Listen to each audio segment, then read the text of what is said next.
Welcome back to Studio 5. You know, in between running kids to piano lessons, helping with homework, making dinner, all those other mom duties that keep you busy all day long, do you ever feel like a mom, you don't get the mom credit you deserve? Studio 5 relationship coach Dr. Matt Townsend is here with ways to earn a little more mom respect. I would say this is a pretty common feeling among mothers out there. I wonder if fathers feel it.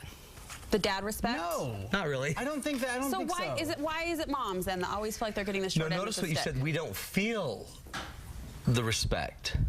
So I'm expecting that you're going to feel something and then send that vibration to me, and then I would feel that. And then it's supposed to come from my kids, because we know they've got it going together. So what are the odds that I'm not always feeling what you're sending and you're not sending what I need to feel? So you're saying family members are showing respect, we're just not interpreting it right? Oh, maybe not. Okay.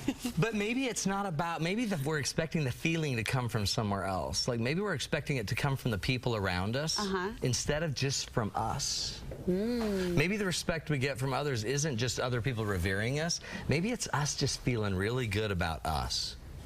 Isn't that weird? It's sort of empowering. Instead of relying on someone else to give us the respect, we do whatever we can. But now you mentioned something about how moms don't get it. I think moms, they spend more time with kids, and so they sort of can interpret whether they're getting it or not. We have got a couple scenarios. Let's hear them. Okay? It's scary. Okay. Say a son is rude to mom. Yeah. Maybe even calls her names. He knows the exact buttons to push the right time. And they do, don't they? And they push him Especially those teenagers. Yeah. So there's the scenario. What does mom do about that? Well, let's just give you some scenarios. You could crack him right on the head, which I wouldn't suggest. We don't encourage that. You could ignore. You could go to your room and just eat chocolate. You could be frustrated. Oh, now, so notice, he's not being respectful. So the rule for respect is you got to be respectful. So now, right now, when my boy is not being respectful, I'm supposed to build respect by being respectful. But that doesn't seem fair, okay? Because he should do it first. If he was good and decent, he should just be respectful. Then it'd be easier for me to be respectful. Right. So how do I handle this kid? If I yell at him, if I go off at him, if I ignore him, if I abandon him, if I don't feed him that night, what am I being? Not respectful. Not respectful. By the way, who started this? That boy did. Can I say jerk of a kid? That jerk of a child. Sorry. That's like his father. Oh, no way. Okay. Now, watch though. Here's the ultimate irony. Ready to defend, and then just pull back. So now the dad could be perfectly fine in this whole thing. That's where we go. So now I'm ticked at this boy because he's not being respectful. And now what am I being? You're being disrespectful back to the kid. And I'm mad. But who do you think I'm really mad at? Who are you really mad at? You're mad at the kid. That's the story we tell. But I'm mad because I'm mad at me. I'm letting this little runt turn me into this. I'm now not respectful, but I'm expecting it from him. And I have no control to do this. So to be respectful, we have to to respect somebody, we have to be respectful. When we do that, regardless of how he receives it, I will still feel better.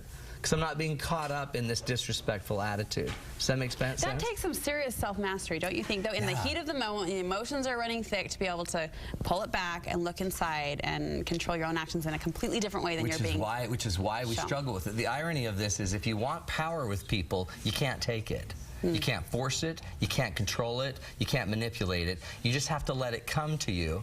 So you actually become more attractive when you respond to the disrespectful person with respect. Now, so what I would do is, I'd still be nice. It doesn't mean, by the way, you can't be firm. Yeah. You can be firm and respectful. You can still send him to his room. We don't talk to our parents that way. That's completely inappropriate. You can discipline Go with to your room.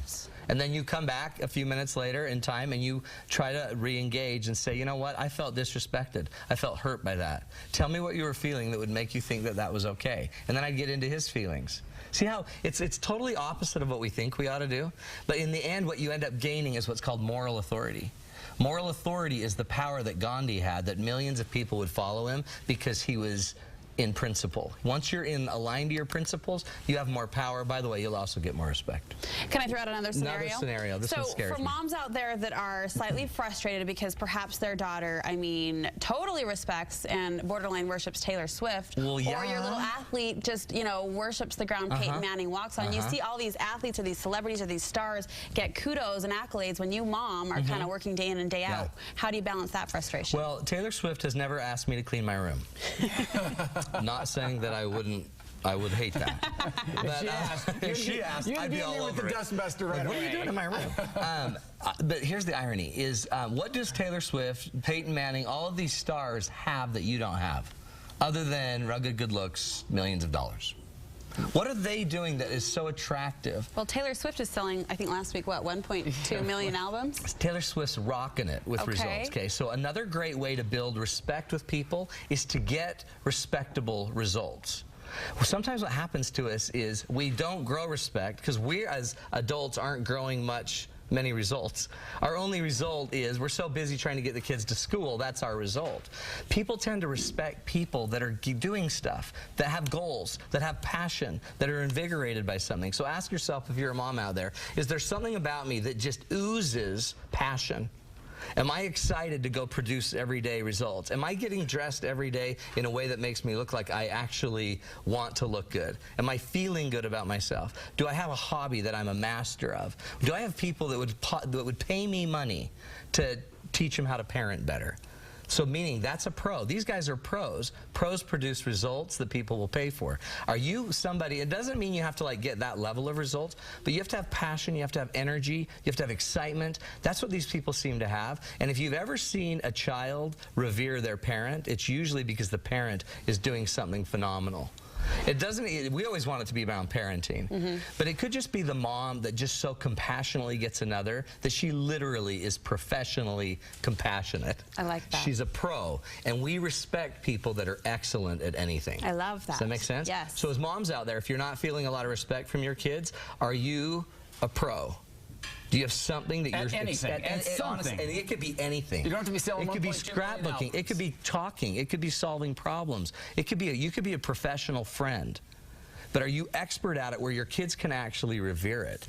That's powerful. One more quick scenario for you. And this is one, I think, when parents just feel like they get walked all over all the time. The kids don't give them any respect. They're not even acknowledged. Take them for granted all the time. And then what ends up happening, so if you're being taken for granted, what do you do as a parent? You get mad or you quit. Okay, so getting mad or quit, we know that doesn't cut it. So one of the things I found is if you want to create respect, it all begins with self-respect. Do you respect yourself? So when my kids are taking advantage of me, do I have to believe that I'm not respectable because they do that? No, I know who I am. I know where I come from. I know what my gifts are, my strengths, my talents. I know what I'm good at. I know what I'm not good at. I know what my principles are, and I live it. If I know what I believe and I can respect myself because I believe it, your beliefs are great. They're just your beliefs. And I appreciate you having an opinion. It just doesn't have to affect mine. So your respect has to come from inside. Self-respect is the idea that I know who I am and I revere myself. Love it. Not in arrogance, but in good tips. success. And you got a date night coming up, don't you? Huge date night. This is another big one here in Salt Lake City. Building your relationship IQ. So if you know somebody that just doesn't quite get relationships, this is a great one to bring them to. November 16th, 7 p.m. at the Salt Lake Community Conference, what's it called? Slick in Larry Miller Conference Center. Go to datenightswithmatt.com. November 16th, bring your partner and we'll de-jackify him. Oh, that's a good term. And I'm just saying, follow this guy on Facebook. It pays off. You're giving away some date nights, right? We're giving 5 away. Get to my Facebook page. All right. Thanks, Matt. Guys. Hey, treat yourself.